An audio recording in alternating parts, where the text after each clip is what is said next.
ಮೊದಲ 8 ಪಂದ್ಯಗಳಲ್ಲಿ ಕೇವಲ 1 ಗೆಲುವು, ಉಳಿದ 7 ಪಂದ್ಯಗಳಲ್ಲಿ ಹೀನಾಯ ಸೋಲು, ಅದರಲ್ಲೂ 6 ಪಂದ್ಯಗಳಲ್ಲಿ ಸತತ ಸೋಲು.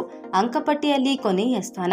ಈ ತಂಡ ಐಪಿಎಲ್ 2024ರ ಪ್ಲೇ ಆಫ್ ಪ್ರವೇಶಿಸುವುದು ಬಿಡಿ, ಕನಿಷ್ಠ ಅಂಕಪಟ್ಟಿಯಲ್ಲಿ 9ನೇ ಸ್ಥಾನ ಪಡೆಯುವುದು ಕೂಡ ಅಸಾಧ್ಯ ಎಂದು ಹೇಳಿದವರೇ ಹೆಚ್ಚು. ಆದರೆ ಆ ತಂಡದ ಕೋಟ್ಯಾಂತರ ನಿಷ್ಠಾವಂತ ಅಭಿಮಾನಿಗಳಿಗೆ ತನ್ನ ನೆಚ್ಚಿನ ತಂಡದ ಮೇಲೆ ಸಂಪೂರ್ಣ ನಂಬಿಕೆ ಇತ್ತು. ಆಟಗಾರರಲ್ಲೂ ಇಲ್ಲದ ಆತ್ಮವಿಶ್ವಾಸ ಫ್ಯಾನ್ಸ್ಗೆ ಇತ್ತು. ಕೊನೆಗೂ ಅಸಾಧ್ಯ ಅನ್ನೋದು ಸಾಧ್ಯವಾಗಿದೆ. ಅತಿ ದೊಡ್ಡ ಅಭಿಮಾನಿ ಬಳಗ ಹೊಂದಿರುವ ಆರ್ಸಿಬಿ ಐಪಿಎಲ್ 2024ರ ಪ್ಲೇ ಆಫ್ಗೆ ಪ್ರವೇಶ ಮಾಡಿದೆ. ಅಂದರೆ ಆಟ ಇಲ್ಲಿಗೆ ಮುಗ್ದಿಲ್ಲ, ಈಗಷ್ಟೇ ಶುರುವಾಗಿದೆ. ರಾಯಲ್ ಚಾಲೆಂಜರ್ಸ್ ಬೆಂಗಳೂರು ತಂಡ ರಾಯಲ್ ಗೆಲುವು ಸಾಧಿಸಿದೆ. ಅದು ಕೂಡ ಹಾಲಿ ಚಾಂಪಿಯನ್ ಹಾಗೂ 5 ಬಾರಿಯ ಐಪಿಎಲ್ ಟ್ರೋಫಿ ವಿಜೇತ ಚೆನ್ನೈ ಸೂಪರ್ ಕಿಂಗ್ಸ್ ವಿರುದ್ಧ.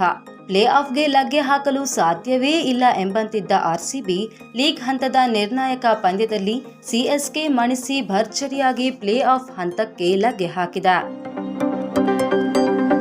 ಬೆಂಗಳೂರಿನ ಚಿನ್ನಸ್ವಾಮಿ ಮೈದಾನದಲ್ಲಿ ನಡೆದ ಲೀಗ್ ಹಂತದ ಐಪಿಎಲ್ ಪಂದ್ಯದಲ್ಲಿ ಆರ್ಸಿಬಿ ತಂಡವು ಗೆಲ್ಲುವುದು ಮಾತ್ರವಲ್ಲದೆ ದಾಖಲೆಯ ಅಂತರವೂ ಬೇಕಿತ್ತು.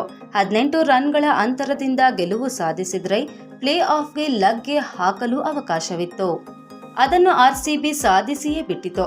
18 ರನ್ಗಳ ಗೆಲುವಿನ ಬದಲಿಗೆ ಭರ್ಜರಿ 27 ರನ್ಗಳ ಅಂತರದಿಂದ ಗೆದ್ದು ಬೀಗಿತು. ಇದರೊಂದಿಗೆ ಸಿಎಸ್ಕೆ ತಂಡವನ್ನು ಟೂರ್ನಿಯಿಂದ ಹೊರದಬ್ಬಿ 4ನೇ ತಂಡವಾಗಿ ಪ್ಲೇ ಆಫ್ಗೆ ಲಗ್ಗೆ ಹಾಕಿತು.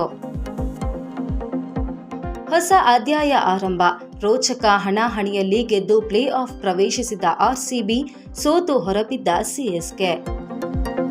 ಟೂರ್ನಿಯಲ್ಲಿ ಆರ್ಸಿಬಿಯ ಆರಂಭ ನೋಡಿದ್ರೆ ಯಾರೂ ಈ ಫಲಿತಾಂಶವನ್ನು ನಿರೀಕ್ಷಿಸಿಯೇ ಇರಲಿಲ್ಲ. ಉದ್ಘಾಟನಾ ಪಂದ್ಯದಲ್ಲಿಯೇ ಇದೇ ಸಿಎಸ್ಕೆ ವಿರುದ್ಧ ಸೋತಿದ್ದ ಆರ್ಸಿಬಿ ಆ ಬಳಿಕ ಪಂಜಾಬ್ ವಿರುದ್ಧ 1 ಗೆಲುವು ಒಲಿಸಿಕೊಂಡಿತು. ಆ ಬಳಿಕ ಸತತ 6 ಪಂದ್ಯಗಳಲ್ಲಿ ಸೋಲೊಪ್ಪಿತು. ಇದರಲ್ಲಿ ಕೆಕೆಆರ್ ವಿರುದ್ಧ ಕೇವಲ 1 ರನ್ ಅಂತರದ ಸೋಲು ಕೂಡ ಸೇರಿದೆ. ಆದರೆ ಆ ಬಳಿಕ ಆರ್ಸಿಬಿ ಆಡಿದ್ದೇ ಆಟ. ಸತತ 6 ಪಂದ್ಯಗಳಲ್ಲಿ ಗೆಲುವು. ಸನ್ ರೈಸರ್ಸ್ ಹೈದರಾಬಾದ್ ತಂಡವನ್ನು ಅದರದ್ದೇ ತವರಿನಲ್ಲಿ 35 ರನ್ಗಳಿಂದ ಮಣಿಸುವ ಮೂಲಕ ಗೆಲುವಿನ ಅಭಿಯಾನ ಆರಂಭಿಸಿದ ಆರ್ಸಿಬಿ ಅಲ್ಲಿಂದ ಈವರೆಗೆ ಸತತ 6 ಪಂದ್ಯಗಳಲ್ಲಿ ಗೆದ್ದು ಅಜೇಯವಾಗಿದೆ. ಇದರಲ್ಲಿ ಎಲ್ಲವೂ ಭರ್ಜರಿ ಅಂತರದ ಗೆಲುವು ಆಗಿರುವುದು ವಿಶೇಷ.